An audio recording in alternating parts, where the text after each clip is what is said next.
აი პეტრე მოციქულის ეს მაგალითი, როდესაც უფალი თავის ჯვარცმაზე საუბრობს და პეტრე როცა ამაზე ჩვენ ხშირად ვაკეთებთ აქცენტს, პეტრე როგორც ადამიანი სწორად იქცევა, როგორ შეიძლება როცა მისი მოსიყვარულე მოძღვარი ამბობს, რომ მე უნდა მაწამონ, შეურაც მყონდა მომკლან, რა რეაქცია უნდა ქონოდა პეტრეს გარდა იმისა, რაც ქონდა, უფალო არ ნუ იქნება ესე.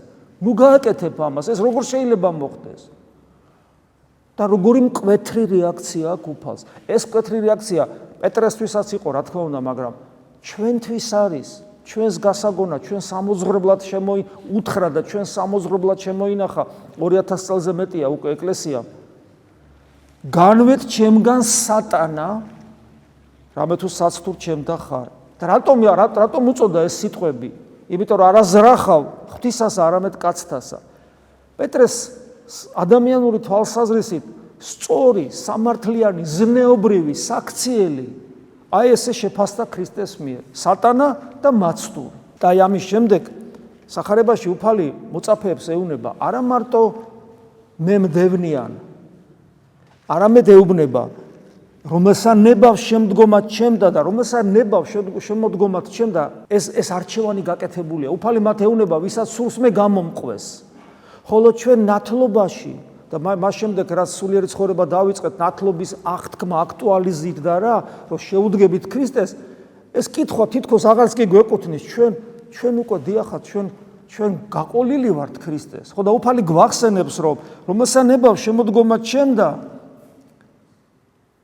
უარყავ თავითვისი, აღიღენ ჯვარითვისი, შემომიდექინმე და შემდეგ კიდევ უფრო მძიმე სიტყვებს ამბობს, ამაზე ჩვენ ბევრი გვისაუბრია, უკვე თუ ვინმეს უნდა სულითვისი განრიგებას წარიწყმინდოს, რომელმან წარიწყმინდოს სულითვისი ჩემთვის, მან ჰპოვოს იგი.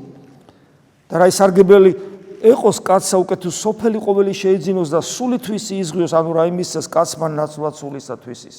აი აქ ჩვენ ხედავთ, რომ ერთია რომ პეტრეს მკვეთრად პასუხობს, როცა ადამიანურად ფიქრობს და არა ღვთიურად და მე ჩვენ გვახსენებს, რომ თუ ჩვენ რაიმე ზნეობრივია ჩვენში, თუ რამე სულიერია ჩვენში, თუ რამე რელიგიურია ჩვენში, ყველაფერი კონცენტრირებული უნდა იყოს იესო ქრისტეზე.